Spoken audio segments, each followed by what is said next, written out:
the silent toxic legacy of wrecked electric cars. We're going to spend some real time unpacking a topic that's flying under the radar but could define the next couple of decades of transportation and energy. The future of wrecked electric vehicles. You know, those sleek machines we've all been told are the clean future of driving? Well, what happens when millions of them start crashing, wearing out, or simply reaching the end of the road?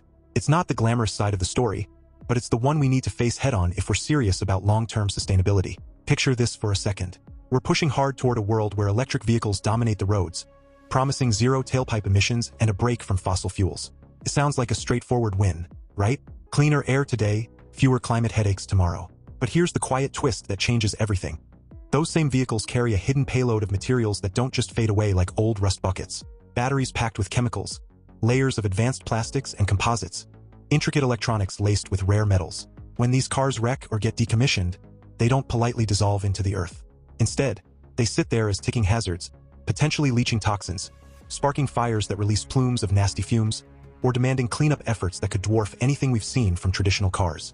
That's the underbelly we're diving into today. The long game of what endless electric vehicle adoption really means for waste streams, environmental liabilities, and the society's betting big on this transition. Let's get real about the core of the problem.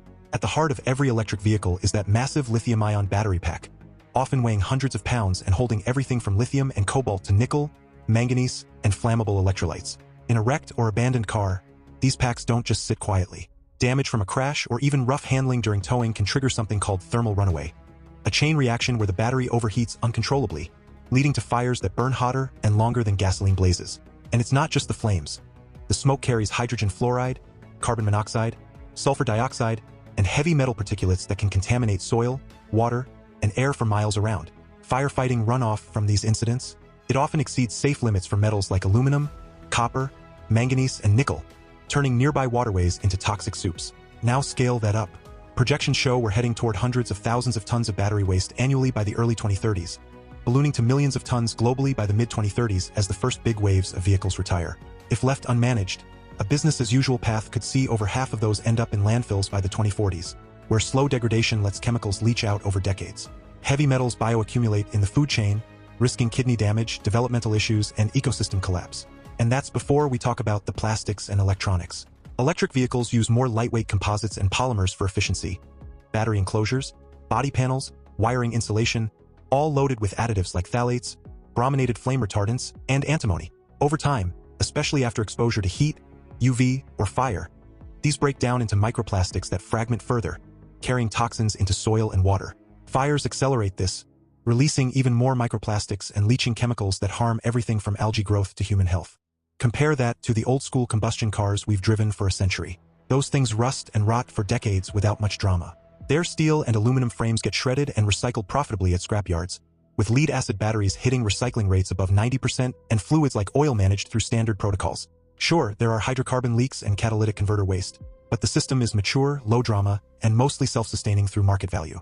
Electric vehicles flip the script entirely. Their end of life isn't benign decay, it's active hazard management. A wrecked EV might look like scrap on the surface, but inside it's classified as hazardous waste. Ignitable, reactive, full of persistent pollutants that demand specialized handling. No easy rust-away solution here. Instead, you've got persistent fire risks even years later, because residual charge in damaged cells doesn't just vanish. Now, let's zoom out and analyze the bigger themes and scenarios playing out as societies lean harder into electric vehicles. Reason tells us that endless adoption, meaning fleets growing without built-in end-of-life infrastructure, creates cascading liabilities. Think about the economics first. Decommissioning a single battery pack can run thousands of dollars in safe transport, discharge, and processing, often a net cost rather than the profit from traditional scrap. Multiply by millions of vehicles, and you're talking societal burdens in the billions. Remediation for contaminated sites, health claims from toxic exposures, lost productivity from evacuations during facility fires.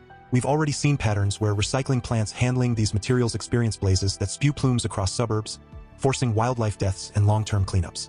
If infrastructure lags, informal dumping or export to poorly regulated areas amplifies the mess, turning what should be a green transition into an environmental debt bomb.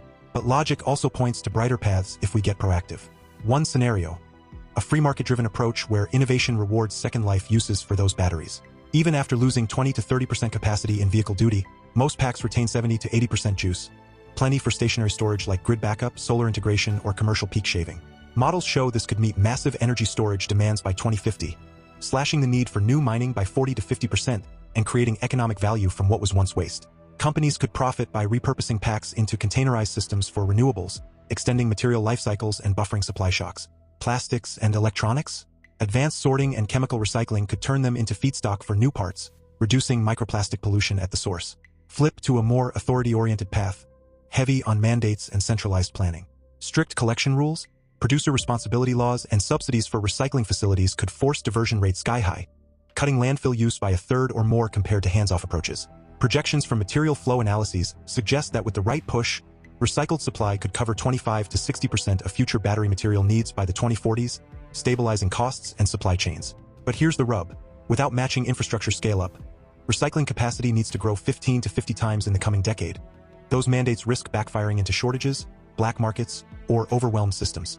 Fires at processing sites become more frequent under pressure, releasing the very toxins we're trying to avoid. A mixed scenario blends both. Free market incentives spark tech breakthroughs in direct recycling and demagnetization for motors, while targeted standards ensure safe handling. The result? Lower overall liabilities, with EVs not just cleaner on the road but circular at end of life. The danger zone is the hybrid failure, pushing endless vehicles through policy without economic signals for reuse or recycling. That leads to gigantic extra costs. Environmental remediation that eats into any operational savings, supply chain vulnerabilities from unrecovered materials, and public backlash when wrecked EVs become visible symbols of unintended consequences. Plastics leaching forever chemicals, electronics shedding e-waste microplastics, batteries sparking uncontainable fires. These don't self-correct like rust. They compound over decades, potentially offsetting the decarbonization wins if societies treat end-of-life as an afterthought. Before we dive deeper into this critical exploration, here's a quick heartfelt reminder. If any part of this discussion strikes a chord, maybe a powerful insight or eye-opening fact, please comment, share the episode, and make sure you're following for more thought-provoking updates. To ground this, consider some clear-eyed insights from the experts tracking these trends. One analysis puts it starkly. Without intervention, end-of-life battery volumes could overwhelm current systems by the mid-2030s, with landfill projections holding steady above 50% in unchecked growth paths. Another modeling effort highlights how recycling policies alone slash direct disposal by over 30% by 2045, while second life applications double the effective value extracted from each pack. A study on fire incidents notes a sharp rise in recycling-related blazes, attributing them to inadequate deactivation and handling, warning that scaling without safety protocols turns facilities into environmental hotspots.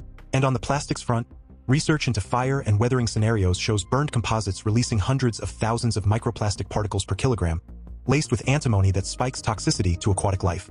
These aren't hypotheticals.